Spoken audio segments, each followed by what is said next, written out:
ഈ ആലുവയിൽ ഒരു പെൺകുട്ടി പീഡിപ്പിക്കപ്പെട്ടിട്ടുണ്ടായിരുന്നു ഒരു അന്യസംസ്ഥാന തൊഴിലാളിയായി ബന്ധപ്പെട്ട്. ഇനി അങ്ങോട്ടേക്ക് അങ്ങനെയുള്ള അനിഷ്ട സംഭവങ്ങൾ, അതിദാരുണ സംഭവങ്ങൾ ഉണ്ടാവാതിരിക്കാൻ വേണ്ടി നമ്മളൊരു കരുതലും കൂടി എടുക്കേണ്ടതുണ്ടല്ലോ. നമ്മുടെ പെൺകുട്ടികളുമായി, കുഞ്ഞുങ്ങളുമായി അടുത്തിടപഴകുന്നവരാരാണ്, അവർക്കെതിരെ നേരിടുന്ന അതിക്രമങ്ങൾ എന്താണ് എന്നൊക്കെ മനസ്സിലാക്കാൻ ചൈൽഡ് അബ്യൂസിന് തടയിടണമല്ലോ. അതിനെ ഒരു MLA എന്നുള്ള രീതിയിൽ എങ്ങനെയാണ് സമീപിക്കുക?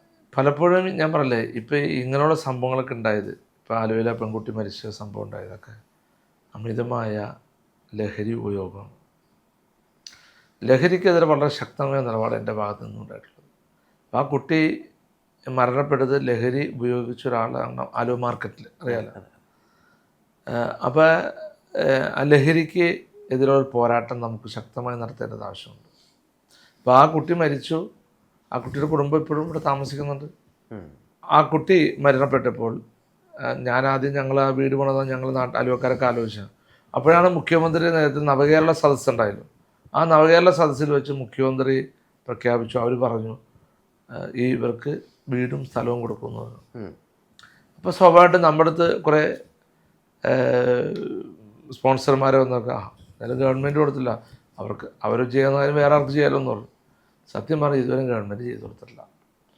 ഇപ്പോൾ ഇത്ര വർഷമായിട്ട് ഞാനാണ് ഇപ്പോഴും അവരെ വാടകയ്ക്ക് എല്ലാ മാസവും വാടക കൊടുത്ത് ഞാനാണ് താമസിപ്പിച്ചത്. അപ്പോൾ അതൊക്കെ നമ്മുടെ ഒരു മാനുഷികമായ പരിഗണനയാണ്.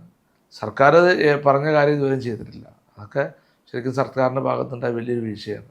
ആ മാതാപിതാക്കളുടെ വേദന മനസ്സിലാക്കുകയും അതിനെ മറികടക്കാൻ അവർക്ക് വേണ്ട വിധത്തിലുള്ള സഹായങ്ങൾ ചെയ്യാനും ഒക്കെ സാധിച്ചതിൽ ചാരിതാർത്ഥ്യമുണ്ടോ? പിന്നെ ഞാൻ ആ കുട്ടി മരിച്ച സമയം മുതൽ അവരുടെ പ്രയാസത്തിലൊക്കെ കൂടെ ചേർന്ന് നിൽക്കുകയും നമ്മളല്ലേ അന്നേരം നമ്മൾ അവരെ ആ ചെറിയ വീട്ടിൽ നിന്ന് ഒരു വാടക വീട്ടിലേക്ക് മാറ്റി. എന്നിട്ട് നമ്മൾ വീട് പണം കൊടുക്കാനാണ് പ്ലാൻ ചെയ്തിരുന്നത്. അപ്പോഴാണ് സർക്കാർ കയറി പറഞ്ഞ് വീടും സ്ഥലവും സർക്കാർ കൊടുക്കാമെന്ന് പറഞ്ഞു. അപ്പോൾ നമ്മുടെ അടുത്ത് വന്ന സ്പോൺസർമാരൊക്കെ അപ്പം സർക്കാർ കൊടുക്കുമ്പോൾ അവർക്ക് വേറെ ആർക്കും സഹായിക്കാമല്ലോ അങ്ങനെ. പക്ഷേ സർക്കാർ ഇതുവരെ ചെയ്തിട്ടില്ല. ഇപ്പോഴും ഞാനാണ് വർഷങ്ങളായിട്ട് ഈ കുട്ടിയും ഈ കുട്ടിയുടെ മാതാപിതാക്കളെ അവരുടെ മക്കളെയും വാടകയ്ക്ക് താമസിപ്പിക്കുന്നത്. യുവതലമുറയിൽ വളർന്നു വരുന്ന ഈ ലഹരിയുടെ ഉപയോഗം അതെങ്ങനെ തടയാനാണ് ഉദ്ദേശിക്കുന്നത്? തീർച്ചയായിട്ടും ലഹരിക്ക് പോരാട്ടത്തിന് അത് വളരെ ശക്തമായി തന്നെ മുന്നോട്ട് പോയിക്കൊണ്ടിരിക്കും. അത് നിയമസഭയിൽ ഞാൻ ഈ വിഷയം ഉന്നയിച്ചിട്ടുണ്ട്. നിയമസഭ പുറത്തും ഗവൺമെൻറ് കൂടുതൽ ഞങ്ങൾ സമ്മർദ്ദം ചെലുത്താറുണ്ട്. ഞാനതിനകത്ത് ഗവൺമെൻറ്റിനോട് പറഞ്ഞൊരു കാര്യം എന്ന് വെച്ച് കഴിഞ്ഞാൽ, ഈ ലഹരിക്കെതിരെ പോരാട്ടം നമ്മളിപ്പോൾ എക്സൈസ് വകുപ്പ് അറിയാമല്ലോ, എക്സൈസ് വകുപ്പ് ഇതിൻ്റെ ക്യാമ്പ് നടത്തുന്നുണ്ട്. അവരാണ് ക്ലാസ് എടുക്കുന്നത്. അപ്പം ഞാൻ പറഞ്ഞു, ഒരു കൈ കൊണ്ട് കൊടുക്കുകയും ഒരു കൈ കൊണ്ട് വേണ്ടാന്ന് പറയുന്നത് ശരിയല്ല എന്നൊരു നിലപാട് ഞാൻ പറഞ്ഞു അവർ. കാരണം ഇന്ന് രാസലഹരിയാണ് ഇന്ന് ഏറ്റവും കൂടുതൽ നമ്മുടെ മക്കളെ കൂടുതലും വഴിതിരിക്കുന്നത്.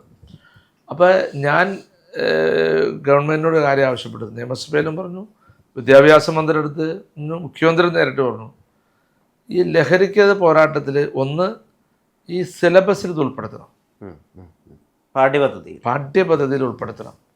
ഈ ലഹരി ഉപയോഗിച്ചുള്ള ഭവിഷ്യത്ത് എന്താണ്, അത് എങ്ങനെ അതിനെ നേരിടാൻ സാധിക്കും, അല്ലാതെ എങ്ങനെയൊക്കെ അബദ്ധങ്ങൾ ചെന്ന് ചാടുന്നത്.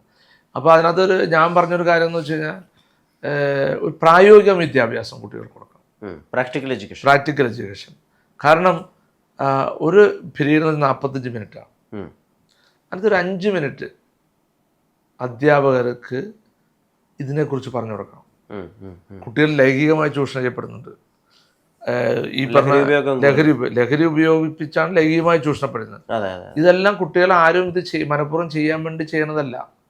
അവരെ സുഹൃത്തെന്ന വ്യാജേന അങ്ങനെ പല രീതിയിൽ നമ്മുടെ മക്കളെ സ്വാധീനിച്ചിട്ടാണ് ഇതൊക്കെ ചെയ്യുന്നത്.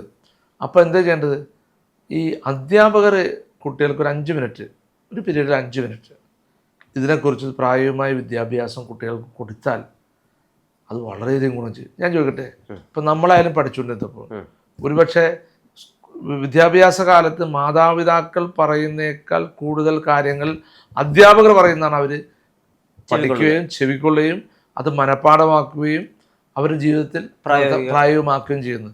അതാണ് ഞാൻ പറഞ്ഞത്. ഞാൻ വിദ്യാഭ്യാസ മന്ത്രിയുടെ മുഖ്യമന്ത്രിയും റിട്ടേൺ എഴുതി കൊടുത്തു, സഭയിൽ ആവശ്യപ്പെട്ടു, കുട്ടികൾക്ക് പ്രായോഗികമായ വിദ്യാഭ്യാസം കൊടുക്കണം, സിലബസിൽ ഉൾപ്പെടുത്തിയാൽ. അത് ഗവൺമെൻറ് തീരുമാനം എടുത്താൽ മാത്രമേ ഈ അധ്യാപകർ പഠിപ്പിക്കുള്ളൂ. ഇപ്പോൾ 5 മിനിറ്റ് നിങ്ങൾ കുട്ടികൾക്ക് ഇതിനെക്കുറിച്ച് ക്ലാസ് എടുക്കണം. അധ്യാപകർക്ക് സുഖമായിട്ട് റെഫർ ചെയ്ത് വരാൻ പറ്റും. ഓരോ ദിവസം വാർത്തയോ അല്ലെങ്കിൽ മറ്റുള്ള കാര്യങ്ങൾ നോക്കി അറിയാൻ പറ്റും. അപ്പം അത് ഞാൻ വെച്ച ഒരു ഗവൺമെൻറ് ബില്ല് വെച്ചൊരു ആശയമാണ്. അത് ഞാനൊരു കാര്യം തീരുമാനിച്ചിട്ടുണ്ട്, ഈ സർക്കാർ ഇതുവരെ അത് നടപ്പിലാക്കിയിട്ടില്ല, പ്രാബല്യത്തിൽ വരുത്തിയിട്ടില്ല. ഈ അവർ സിലബസിൽ ഉൾപ്പെടുത്തി എന്നൊക്കെ പറയുന്നുണ്ട്, പക്ഷെ അത് വേണ്ടതിൽ ഉൾപ്പെടുത്താനോ അല്ലെങ്കിൽ ഞാൻ പറഞ്ഞില്ലേ എഫക്റ്റീവ് അല്ല. അടുത്ത UDF സർക്കാർ വരുമ്പോൾ അതിൽ ഈ പ്രായോഗികമായ വിദ്യാഭ്യാസം കുട്ടികൾക്ക് കൊടുക്കാനുള്ള ഒരു തീരുമാനം എടുപ്പിക്കും. അത് നമ്മുടെ നാടിനെ നേരിടുന്ന ഏറ്റവും വലിയ വിപത്താണ്. പഴയ തലമുറയെ ലഹരി കാർന്നു തിന്നു, പുതിയ തലമുറയെ കാർന്നു തിന്നുകൊണ്ടിരിക്കുന്നു. അത് നമ്മുടെ നാടിൻ്റെ പുതിയ തലമുറയെ വലിയ രീതിയിൽ ബാധിക്കുന്ന ഒരു വിഷയമാണ്. അപ്പോൾ അതിനെതിരെ പോരാട്ടം ശക്തമായി ഇപ്പോൾ മണ്ഡലത്തിൽ പല കാര്യം, ഇപ്പോൾ ഈ അലൈവ് പദ്ധതിയുടെ ഭാഗമായി അതിൽ നമ്മൾ ക്ലാസ് എടുക്കുമ്പോൾ അവരുടെ ഈ കാര്യങ്ങൾ അവരെ ബോധ്യപ്പെടുത്താൻ പറഞ്ഞിട്ടുണ്ട്.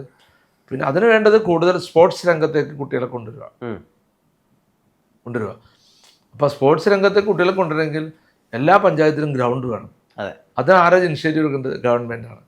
ഇത് ഗവൺമെൻറ്റിൻ്റെ അടുത്ത് ഞങ്ങൾ നിരന്തരമായി പറയുന്ന കാര്യങ്ങളല്ല. ഗവൺമെൻറ് അതിനുള്ളൊരു ഇനിഷ്യേറ്റീവ് എടുക്കാറില്ല. ഗ്രൗണ്ട് എന്നൊക്കെ പറയുന്നതല്ലാതെ ഉപയോഗശൂന്യമാണ് പലതും. അത് പ്രായോഗികമാക്കിയിട്ടില്ല. കാരണം കുട്ടികളെ സ്പോർട്സ് രംഗത്തേക്ക് എൻഗേജഡ് ആക്കി കഴിഞ്ഞാൽ അവർ ഈ അനാവശ്യമായ പ്രവണതയിലേക്ക് പോകില്ല. അപ്പോൾ അത് പല രീതിയിൽ സ്പോർട്സ് എത്ര തരത്തിലുള്ള സ്പോർട്സ് ഉണ്ട്. ഇപ്പോൾ ക്രിക്കറ്റും ഫുട്ബോളും മാത്രമല്ല, മാർഷൽ ആർട്സും ഉണ്ട്, ഇഷ്ടം പോലെ അങ്ങനെയൊക്കെ ഒത്തിരി കാര്യങ്ങളുണ്ട്. അപ്പോൾ അതിലേക്ക് കുട്ടികളെ എൻഗേജഡ് ആക്കിയാൽ അപ്പോൾ അതിനുള്ള അടിസ്ഥാന സൗകര്യം നമ്മൾ ഒരുക്കി കൊടുക്കണം. തീർച്ചയായും. അതിന് ഗവൺമെൻറ് സപ്പോർട്ടാണ് വേണ്ടത്. ഗവൺമെൻറ്റിന് ഫണ്ട് പഞ്ചായത്തുകൾക്ക് കൊടുക്കണം, സ്പെഷ്യലായിട്ട് ഇതിനു വേണ്ടി മാത്രം ഫണ്ട് കൊടുക്കണം. സ്പോർട്സ് വകുപ്പിനൊക്കെ വളരെ കുറച്ച് ഫണ്ട് കൊടുക്കും. സ്പോർട്സ് വകുപ്പിന് ഫണ്ടില്ല. അടുത്ത UDF സർക്കാർ വരുമ്പോൾ ഒരു സംശയവുമില്ല, ഞാനിപ്പോൾ 15 വർഷം MLA ആണല്ലോ, ആ ഒരു എക്സ്പീരിയൻസ് കൊണ്ട് നമുക്ക് മനസ്സിലാക്കാൻ സാധിച്ചുകൊണ്ട് സ്പോർട്സ് വകുപ്പിന് ബഡ്ജറ്റിൽ നല്ല ഒരു തുക മാറ്റി വെക്കാൻ അടുത്ത UDF സർക്കാർ വരുമാനത്ത് തീർച്ചയായിട്ടും ഞാൻ സമ്മർദ്ദം ചെലുത്തും. കാരണം ആ വകുപ്പാണ് ഒന്ന് ഉഷാറാവേണ്ടത്. ആ വകുപ്പ് ഉഷാറായാൽ മാത്രമാണ് സാമ്പത്തികമായി അവർ വന്നാൽ മാത്രമാണ് നമ്മുടെ കുട്ടികൾക്ക് സ്പോർട്സിൻ്റെ ഉള്ള പ്രാക്ടീസ് ചെയ്യാനും അതിനുള്ള എല്ലാ സാഹചര്യം ചെയ്ത് കൊടുക്കണം. അതില്ല. സ്പോർട്സ് വകുപ്പ് എന്ന് വെച്ചാൽ വകുപ്പുണ്ട്, എന്നാൽ അതിൻ്റെതായ യാതൊരു ഗുണവും പുതിയ തലമുറക്ക് ആ വകുപ്പിന് കിട്ടില്ല. പിന്നെ ഞാൻ വേറെ സെഷൻ പറഞ്ഞു, ഈ എക്സൈസ് വകുപ്പിനോണ്ട് ഈ ക്യാമ്പയിൻ ഉണ്ടല്ലോ, ലഹരിക്ക് അവരെ ഇതിൽ നിന്ന് മാറ്റി നിർത്തിയിട്ട് അവർ എൻഫോഴ്സ്മെൻറ്റ്, ഇതിൻ്റെ ലഹരി കൊണ്ടുവരുന്ന ആളുകൾ മറ്റൊരു പഠിച്ച് അവർ അതിൻ്റെ ഇടയ്ക്ക് ക്ലാസ് എടുക്കാൻ പോയി കഴിഞ്ഞാൽ ആ പണി നടക്കില്ല, ഈ പണി നടക്കില്ല. ഞാൻ ഗവൺമെൻറ്റിനോട് പറഞ്ഞു, ഇതിൻ്റെ ക്യാമ്പയിൻ നടത്തേണ്ടത് എക്സൈസ് വകുപ്പല്ല. എക്സൈസ് വകുപ്പ് അവരുടെ ഈ മേഖലയിലുള്ള ഈ രാസലഹരി വരുന്നതും കള്ളമായിട്ടുള്ള മറ്റുള്ള കാര്യങ്ങൾ ചെയ്യുന്നതൊക്കെ അതിന് വേണ്ട രീതിയിൽ എൻഫോഴ്സ്മെൻറ്റ് നടത്തി ആ കേസ് കണ്ടുപിടിക്കുകയും അതിൻ്റെ ഉറവിടം കണ്ടുപിടിക്കുകയും അതിൻ്റെ പുറകെ അവർ വിടണം. ലഹരി ഇങ്ങോട്ട് വരുന്ന ഒഴുക്ക് തടയാനൊക്കെ അവർ മുൻപിട്ട് ആ സമയത്ത് അവരുടെ ഈ അല്ലെങ്കിൽ എക്സൈസ് വകുപ്പ് സ്ട്രെങ്ത് കുറവാണ്. ആ സ്ട്രെങ്ത് കുറവുള്ളപ്പോൾ അവരെ ഈ സമയത്ത് ലഹരിക്ക് ക്ലാസ് എടുക്കാൻ വേണ്ടി അതിനെ ക്ലാസ് എടുക്കാൻ വേണ്ടി വിട്ട് കഴിഞ്ഞാൽ അവരുടെ പണി അവിടെ മുടങ്ങും. അപ്പം ഞാൻ അതിനകത്ത് ഗവൺമെൻറ്റിനോട് പറഞ്ഞത്, നമുക്ക് സ്പോർട്സ് വകുപ്പും സാമൂഹ്യക്ഷേമ വകുപ്പുണ്ട്, ഈ വകുപ്പിനെ കൊണ്ട് ഈ ദൗത്യം ഏറ്റെടുപ്പിക്കണം. ഈ ദൗത്യം നമ്മൾ ഏറ്റെടുപ്പിച്ചിട്ട് അത് നല്ല രീതിയിൽ നമ്മൾ എഫക്റ്റീവായിട്ട് ചെയ്യാൻ തന്നെ ഈ മോട്ടിവേഷൻ സ്പീച്ച് നടത്തുന്ന ആൾക്കാരുണ്ട്. അവരെ ചിലപ്പോൾ ഈ വകുപ്പ് വിചാരിച്ചു കഴിഞ്ഞാൽ ഫ്രീ ആയിട്ട് വന്ന് കേൾക്കും. ഞാൻ ഒരു എക്സൈസ് വകുപ്പ് ഉദ്യോഗസ്ഥൻ വന്ന് അവിടെ സ്കൂളിൽ നിന്ന് ക്ലാസ് എടുക്കുകയാണ്, ഇതിനെക്കുറിച്ച് പല കുട്ടികളെ അലക്ഷ്യമായിരിക്കും. പക്ഷെ നല്ലൊരു മോട്ടിവേഷൻ സ്പീച്ച് അങ്ങനെയുള്ള ആളുടെ പിൻ ടോപ്പ് സൈലന്റ് ആയിരിക്കുള്ളൂ. അപ്പോൾ എന്താ ഗുണം അതിനകത്ത്? ഈ കുട്ടികൾക്ക് പെട്ടെന്ന് അത് മനസ്സിലാവും. അപ്പം അങ്ങനെയുള്ള ആളുകളേക്ക് രംഗത്തിറക്കി ഈ ലഹരിക്കെതിരെയുള്ള ക്യാമ്പയിൻ ശക്തമാക്കണം. അത് നാടിൻ്റെ ആവശ്യമാണ്.